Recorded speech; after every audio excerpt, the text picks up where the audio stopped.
ये हमारी जिंदगी का सबसे बेहतरीन फैसला होना चाहिए था। मैंने और मेरी प्यारी बीवी मारिया ने हाल ही में घर बैठे बैठे नेवाडा के राज्य में एक छोटे से गांव में 2 एकड़ जमीन खरीदी थी। हम हमेशा ही शहर के बाहर रहने का अनुभव लेना चाहते थे और ये देखते हुए कि वो 3 महीने से गर्भवती थी, हमें यह कदम उठाने का सबसे अच्छा समय लग रहा था। वो जगह हमें बहुत ही बढ़िया दाम में मिल गई थी और चीजों को और भी बेहतर बनाने के लिए रियल्टर ने हमें बताया कि इस जगह के आसपास मक्की के खेत भी थे। हमें ये बात सच नहीं लग रही थी, लेकिन अगर मुझे सच्चाई पता होती तो मैं डीड के कागज वहीं के वहीं फाड़ देता। जब हम वहां पहुंचे तो हमें वो नजारा उतना ही सुंदर और दर्शनीय लगा जितना हमने सोचा था। हमारे सामने हमारा छोटा और प्यारा घर खड़ा था और हम ये भी देख सकते थे कि उसके आसपास मक्की के खेत भी लगे हुए हैं। मारिया हमारे पालतू डॉग रेक्स के साथ घर की तरफ जाने लगी और मैंने गाड़ी से हमारा सामान निकालना शुरू कर दिया। अचानक हमारे डॉग ने जोर जोर से भौंकना शुरू कर दिया, जैसे कि उसने मेलमैन को देख लिया हो। उसके बाद वो घर के पीछे वाले हिस्से में चला गया। रेक्स, वापस आओ, मारिया चिल्लाई और फिर उसके पीछे भागी। मैं अभी भी भारी सामान गाड़ी से घर तक रखने में व्यस्त था जब अचानक मैंने जोर के चिल्लाने की आवाज सुनी। वो मारिया की आवाज थी। मेरा दिल एक बार के लिए रुक गया। मेरे हाथ से सारे डब्बे फिसलकर जमीन पर गिर गए और मैं घर के पीछे वाले हिस्से की तरफ भागा।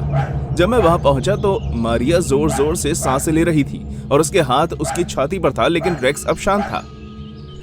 क्या हुआ? मैंने झट से पूछा। ओह, मुझे माफ करना जान, मैं बस इन स्केयरक्रोज को देखकर डर गई थी, मारिया ने जवाब दिया। किसे देखकर? मैंने खुद से फुसफुसाते हुए कहा।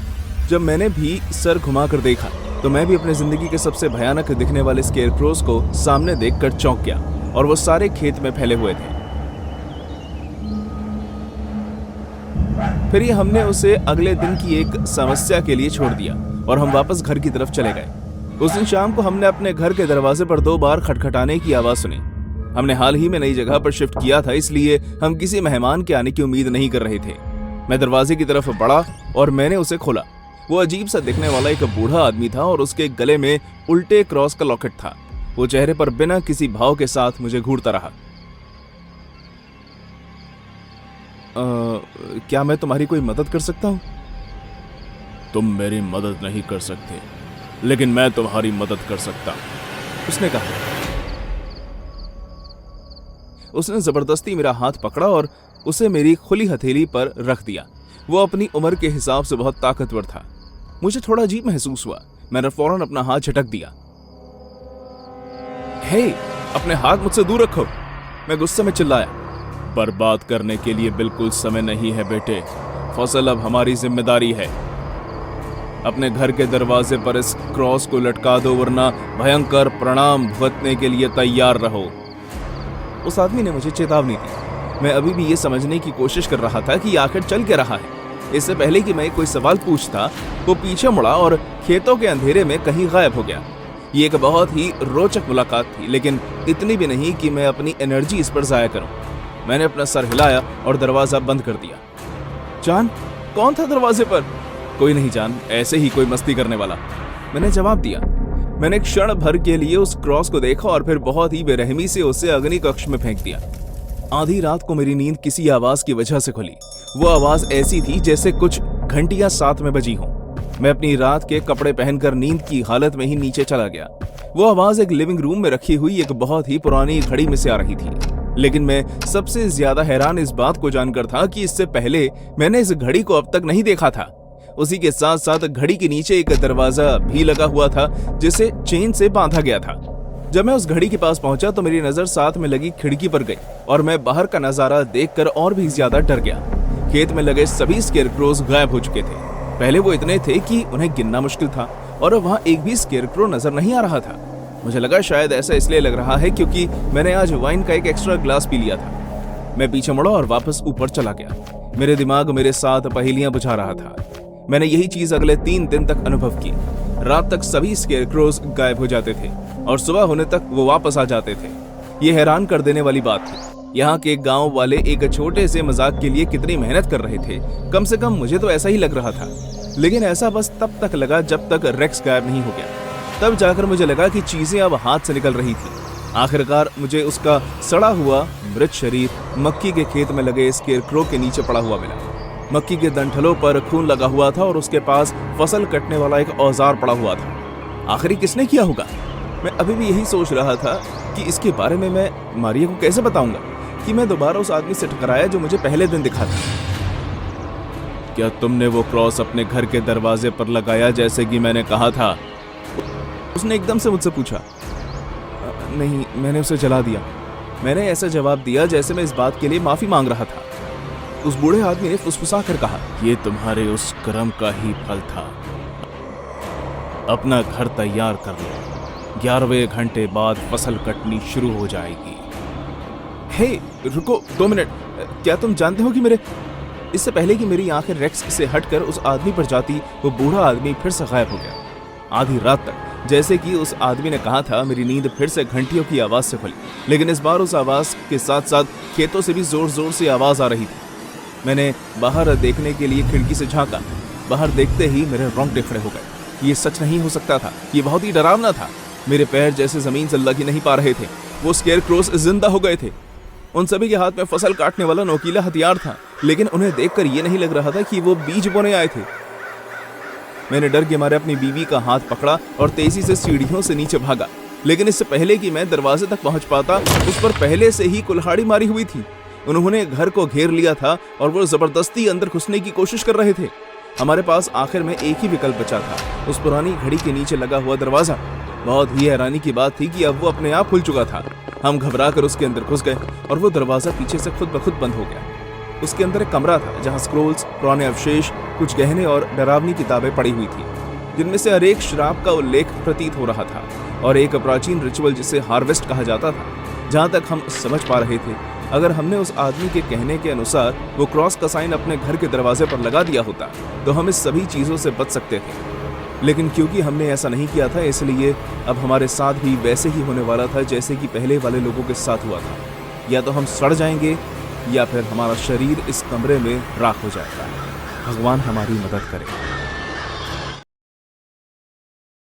मैं लुइजियाना में एक पेस्ट कंट्रोल का काम करता था।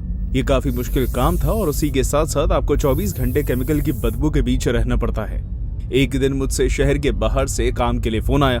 क्लाइंट की शिकायत थी कि उसके घर में बहुत कॉकरोच थे। मुझे इस काम के अच्छे पैसे मिल रहे थे, इसलिए मैं वहां चला गया। वहां पर लकड़ी का एक साइन बोर्ड सा लगा हुआ था जिस पर लिखा था द मैनिक्विन फार्म। ये नाम एक खेत के लिए बहुत ही अजीब था। मैंने घर की घंटी बजाई और इंतजार किया। कुछ मिनट बीत गए लेकिन किसी ने दरवाजा नहीं खोला। इस बार मैंने जोर से दरवाजा खटखटाया और मैंने एक औरत की कमजोर सी आवाज आती हुई सुनी। आ रही हूँ डिया। एक बूढ़ी औरत ने दरवाजा खोला। क्या तुम पेस्ट कंट्रोल वाले हो? जी मैम। अंदर आ जाओ बेटे। जैसे ही मैंने घर के अंदर कदम रखा तो ब्लीच और डिटर्जेंट की तेज बदबू मेरे दिमाग में चढ़ गई। उफ, जाहिर है कि इन्हें यह दिक्कत आ रही है। मैंने इन कीड़ों को खुद मारने की कोशिश की थी लेकिन कुछ असर नहीं हुआ। लगता है कि इन्हें मारने के लिए और भी ज्यादा दर्दनाक मौत देनी पड़ेगी। आप सही कह रही हैं मैम। अचानक मैंने अपनी दाईं ओर से दरवाजे पर खरोंच की आवाज आती हुई सुनी। ये मेरी बिल्ली है, बेचारी भूखी होगी, मैं उसे बाद में खाना खिला दूंगी। वो मुझे अपने किचन में ले गई। मुझे कहना पड़ेगा कि घर काफी साफ सुथरा लग रहा था, जिसकी मैंने उम्मीद नहीं की थी, और जमीन पर कोई गंद भी नहीं था। यह समझना बहुत ही मुश्किल था कि इतनी साफ जगह पर पेस्ट की दिक्कत आखिर क्यों आ रही थी। लेकिन फिर वो औरत खेतों के बीच रह रही थी जिसके आसपास पेड़ थे, तो ऐसा होना संभव है। मैंने अपने बैकपैक को किचन की जमीन पर रखा और अपना काम करना शुरू कर दिया। वो बूढ़ी औरत मेरे पीछे ही खड़ी रही और मुझे काम करते हुए देखती रही। जब जब मैं उसकी तरफ मुड़ता तो वो मुझे अपने टूटे हुए पीले दांतों से मुस्कुराकर देखती। कमरे में अजीब शांति ना बनी रही, इसलिए मैंने उससे कुछ कुछ बातें करनी शुरू कर दी। तो आप अकेली रहती हैं? हाँ, मैंने कभी शादी नहीं की और ऊपर से मुझे लगता है कि कोई मेरे साथ रह नहीं पाएगा। आपको ऐसा क्यों लगता है? मैं एक आर्टिस्ट हूँ। एक आर्टिस्ट को समझना मुश्किल है। मैं काम करता रहा और मुझे लगा कि वो औरत चली जाएगी, लेकिन वो नहीं गई। वो बस वहां खड़ी रही और मुझे डरावने तरीके से देखती रही। मुझे आपका वॉशरूम यूज करना है। नीचे हॉल में दाएं तरफ। मैं अंधेरे भरा हॉल पार करके बाथरूम के अंदर चला गया। वहां की लाइट चल नहीं रही थी। खिड़की से आती हुई सुबह की रोशनी ने बाथरूम को देखने लायक बना दिया था। मैंने अपना काम खत्म किया। फिर जब मैंने कूड़ेदान को खोला तो मुझे एक डरावना मंजर देखने को मिला। उसके अंदर जानवरों के सर कटे शव थे और उन्हें छोटे छोटे कीड़े मकोड़े खा रहे थे। मैं बाथरूम से उसी वक्त निकल गया और सीधे बाहर जाने वाले दरवाजे की तरफ गया। मैं जानता था कि मेरी गाड़ी की चाबी मेरे पास है और मुझे यकीन था कि मैं वहां से निकल जाऊंगा।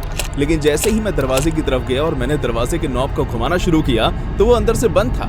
शायद उस पर ताला लगा दिया गया था। वो औरत मुझे कहीं दिखाई नहीं दे रही थी और तभी मुझे उसकी वो बात याद आई जो उसने मेरे घर में आते हुए कही थी। उस औरत ने कहा था कि दूसरे कमरे से उसकी बिल्ली दरवाजा खरोंच रही है। मैं उस दरवाजे के पास गया और वो भी बंद था। मैं नीचे झुका और कीहोल से अंदर झांकने लगा। पहले तो मुझे अंधेरे के अलावा कुछ दिखाई नहीं दिया, लेकिन अचानक मैंने एक आंख को मुझे देखते हुए देखा और फौरन मुझे किसी के हल्के हल्के रोने की आवाज आने लगी और कोई दरवाजे पर जोर जोर से मारने लगा। मदद करो मेरी। कौन है वह? हेलो। कि तभी मुझे अपने सर पर जोर से वार का एहसास हुआ और मैं बेहोश हो गया। जब मेरी आंख खुली तो मैंने अपनी सफेद शर्ट पर खून के धब्बे देखे। मेरी आंखों को लाइट की आदत होने में थोड़ा समय लग गया। अचानक वहां और भी ज्यादा लाइट चल गई। जैसे ही मेरी नजर साफ हुई मैंने एक दुबले पतले कमजोर थके हुए आदमी को अपने सामने बैठे हुए देखा। वो एक अजीब सी दिखने वाली कुर्सी पर बैठा था। वो कुर्सी एक बड़े से प्लेटफॉर्म से जुड़ी हुई थी और पूरे कमरे में एक अजीब सी बदबू फैली हुई थी, जबकि वो कमरा भी बहुत अच्छे से साफ था। अचानक दरवाजा खुला और वो बूढ़ी औरत अंदर आई, लेकिन जैसे ही मैंने उसे रोशनी में आते हुए देखा तो मैं हैरान हो गया। उस औरत ने अपने हाथ में एक विग पकड़ा हुआ था और उसके चेहरे पर लगा मेकअप उतर चुका था, जैसे उसने उसे रगड़ कर मिटाने की कोशिश की हो। और तब मुझे पता चला कि वो कोई औरत नहीं बल्कि एक आदमी था। वो एक बूढ़ा आदमी था जिसने एक औरत के कपड़े पहने हुए थे। इस तरह अंदर घुसने के लिए माफी चाहूंगा। वो क्या है ना कि मुझे अपना शिकार ढूंढने के लिए बहुत मेहनत करनी पड़ती है। क्या क्या करते हो तुम? आखिर मैं कोई जंगली नहीं हूँ, जैसा कि मैंने कहा मैं एक आर्टिस्ट हूँ। ऐसे कहते ही वो मेरी तरफ आया और उसने मेरी कुर्सी पीछे की तरफ घुमाई। जैसे ही मैंने वो देखा मेरे रोंगटे खड़े हो गए। कमरे के दूसरी तरफ मैनिक्विन्स का प्रदर्शन लगा हुआ था। बस फर्क इतना था कि वो असली चमड़ी से बनी हुई थी। हर पुतले पर उसी के जानवर की चमड़ी लगी हुई है। इनमें से ज्यादातर जंगली जानवर हैं। वो सब मेरे पहले के काम हैं और ये 3 इंसान मेरा हाल ही का काम है। तो क्या तुम्हें मेरा काम पसंद आया? इंसानों के वो पुतले देखने में ही नकली लग रहे थे। यहाँ तक कि उस आदमी ने उनकी असली आंखों तक का इस्तेमाल किया था, लेकिन वो उन्हें सही जगह पर लगाने में असफल हुआ। इसी वजह से उन पुतलों की आंखें उनकी ठोडी तक लटक रही थी। फिर वो बूढ़ा आदमी उस कमजोर दिखने वाले लड़के की तरफ गया और उसने कुर्सी पर लगे बटन को दबाया। कुर्सी जोर जोर से हिलने लगी और उसमें से डरावनी आवाजें आने लगी। 3 मिनट के बाद कुर्सी हिलना बंद हो गई और तब तक वो आदमी मर चुका था। उसका कमजोर शरीर इतने झटके बर्दाश्त नहीं कर पाया। मुझे इनकी त्वचा बिना किसी घाव के निकालना पसंद है। ये बहुत ही दयालु तरीका है। फिर उसने उस लड़के की गर्दन से कुत्ते का पट्टा उतारा और फिर उसे मेरी तरफ लगाने के लिए मेरे पास आने लगा। मैं उसका अगला शिकार था, लेकिन मैंने अपना दिमाग का इस्तेमाल किया। उस समय मेरे पास सिर्फ एक वही हथियार था। मैंने उससे कहा कि मैं आखिरी बार अपनी बीवी के हाथ का बना सैंडविच खाना चाहता हूँ। ये भी ठीक है, मैं तुम्हारा बैग लाता हूँ। वो मेरे लिए मेरा बैग लाया और मैंने उसमें ढूंढना शुरू किया। मेरी शादी नहीं हुई थी, वो बस एक बहाना था ताकि मुझे थोड़ा और समय मिल सके। मुझे चेक करना पड़ेगा कि कहीं तुम्हारे बैग में कोई चाकू या बंदूक तो नहीं। उम्मीद है कि तुम बुरा नहीं मानोगे। मुझे किसी चाकू या बंदूक की जरूरत नहीं है, पागल साइको आदमी। मैंने एक जहरीले केमिकल की बोतल अपने हाथ में ली और उस बूढ़े आदमी पर उड़ेल दी। वो चिल्लाते हुए जमीन पर गिर गया और दर्द के मारे उसने अपना चेहरा पकड़ लिया। ये बहुत जल रहा है। मैं उठा और ऊपर की तरफ भागने लगा। मुझे याद है कि मैंने ऊपर वाले बेडरूम में एक बालकनी देखी थी। मैं वहां तक पहुंचा और सीधे बालकनी से कूद गया। जैसे ही मैं गाड़ी में बैठा मैंने इंजन स्टार्ट किया। मैंने दरवाजा खुलने जैसी आवाज सुनी और फिर खेत का मेन गेट खुल गया। जैसे ही मैंने गाड़ी को पीछे मोड़ा तो मैंने देखा कि वो आदमी अपने घर के आंगन में खड़ा था। उसका आधा चेहरा जल चुका था और वो मुझे एक आंख से देख रहा था। वो फिर उसने मुझे देखकर हाथ हिलाया। मैं दोबारा कभी भी उस खेत में नहीं गया। हाय, मेरा नाम पेरिस है और पिछला वीकेंड मेरी जिंदगी का सबसे अनोखा वीकेंड था। मैं बहुत ही आराम से गाड़ी में सो रही थी और मेरा बॉयफ्रेंड क्लार्क गाड़ी चला रहा था। हम तालाब के पास बने खूबसूरत फार्म हाउस में जा रहे थे। 1 महीने के व्यस्त काम के बाद हमारे लिए ये ब्रेक बहुत जरूरी था। मैंने अपनी आंखें बंद की और ताजी हवा का आनंद लेने लगी कि अचानक क्लार्क ने जोर से गाड़ी में ब्रेक लगाई। मेरा सर डैशबोर्ड पर जाकर लगा। मैंने हैरान होकर क्लार्क की तरफ देखा तो उसने भी डर के मारे अपनी आंखें बंद रखी थी। क्लार्क, ये क्या था? आखिर हुआ क्या है? जब उसने अपनी आंखें खोली तो वो और भी डरा हुआ था। मैं उसे लगातार पूछती रही कि क्या हुआ, लेकिन उसने कोई जवाब नहीं दिया। वो बस जल्दबाजी में गाड़ी से उतरा और बाहर कुछ देखने चला गया। मैं भी उसके पीछे गाड़ी से उतर गई और अब क्लार्क इस बर्ताव से मैं परेशान हो रही थी। उसने आसपास देखा और कहा, आखिर वो कहाँ गया? अभी तो यही था। तुम किसकी बात कर रहे हो? यहाँ कोई नहीं है। वो अचानक कहीं से आया। मैं डर गया था और रुक गया, लेकिन वो यहाँ दिखाई नहीं दे रहा। मुझे लगा कि गाड़ी चलाते चलाते शायद क्लार्क की आंख लग गई होगी और उसे कोई भ्रम हुआ होगा। मैंने क्लार्क से कहा कि उसे गाड़ी चलाने से थोड़ी देर का ब्रेक ले लेना चाहिए और मैं ड्राइविंग सीट पर जाकर बैठ गई। वो अभी भी परेशान था और आसपास देख रहा था, इसलिए मैंने रेडियो ऑन किया और हमारा मनपसंदीदा गाना चला दिया। मैंने धीरे धीरे क्लार्क को शांत करने की कोशिश की और उसे आराम करने को कहा। जैसे ही उसने अपनी आंखें बंद की, हम फार्म हाउस के गेट तक पहुंच गए। वहां से उतरकर हमने सामने जो देखा उससे हम हैरान हो गए। वहां एक बूढ़ा आदमी हाथ में राइफल लिए हमारा इंतजार कर रहा था। मैं उसकी राइफल देख कर डर गई और मैंने पूछा कि ये राइफल किस लिए है। उसने अपने पत्थर जैसी शक्ल से मुझे देखा और कहा, भेड़ियों के लिए। मैं मिस्टर पार्कर हूँ। इस फार्म हाउस में आपका स्वागत है, जहाँ समय स्थिर रहता है। वो फार्म हाउस ठीक वैसे ही था जैसे कि मैंने सोचा था। मैंने क्लार्क से कहा कि जो हुआ उसे भूल जाओ और मजे करो। क्लार्क और मैं अंदर गए। वो जगह और वहां की सजावट ऐसी थी जैसे आप किसी परियों के जहां में आ गए हों। मैं बहुत खुश थी और क्लार्क को गले लगाने के लिए उसके पास जाने लगी, लेकिन तभी मिस्टर पार्कर हमारा सामान ले जाते हुए हम दोनों के बीच से हल्का धक्का देते हुए निकले। उस दिन की शाम को जब हम सो रहे थे तो मेरी नींद गोली चलने की तेज आवाज से खुली। मैं सोचकर बालकनी में आई कि शायद मिस्टर पार्कर ने एक भेड़िए का शिकार किया होगा, लेकिन जो मैंने देखा उसके बाद मैं चौंक गई। एक लड़की जिसने किसी दुल्हन की तरह सफेद रंग का गाउन पहना हुआ था, हाथ में राइफल लेकर छत पर खड़ी थी। मैं उसे देखकर हैरान और परेशान हो गई, क्योंकि मुझे लगा था कि इस फार्म हाउस में हमारे अलावा और कोई नहीं था। मैंने चिल्लाकर उससे कहा, हाय। उसने कोई जवाब नहीं दिया। वो बिना मेरी तरफ देखे अंदर चली गई। मुझे लगा कि ये बहुत ही अजीब बात है और इस बारे में और जानने के लिए मैं कमरे से बाहर निकली और सीढ़ियों की तरफ जाने लगी, जब किसी ने पीछे से मेरे कंधे पर हाथ रखकर मुझे रोका। वो मिस्टर पार्कर थे। तालाब के किनारे टेबल पर आपके लिए चाय का इंतजाम किया गया है, प्लीज आइए। मैंने छत पर एक लड़की को देखा। क्या ऊपर जाने का यही रास्ता है? ये एक प्राइवेट एरिया है मैडम, किसी और मेहमान का वहां जाना अलाउड नहीं है, प्लीज यहां से जाइए। मुझे ये सारी चीजें बहुत ही अजीब लगी, लेकिन उस वक्त मेरे पास इसके अलावा और कोई विकल्प नहीं था। मैंने फैसला किया कि मैं रात को वहां जाकर चेक करूंगी। चाय पीते हुए मैंने क्लार्क को उस लड़की के बारे में बताया।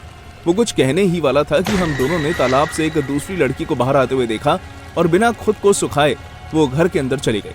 हमने उसे आवाज भी लगाई, लेकिन उसने भी हमें कोई जवाब नहीं दिया, ठीक छत वाली लड़की की तरह।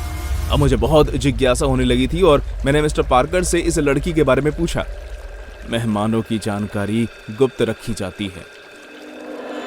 शिकार पर जाने के लिए तैयार हो जाइए।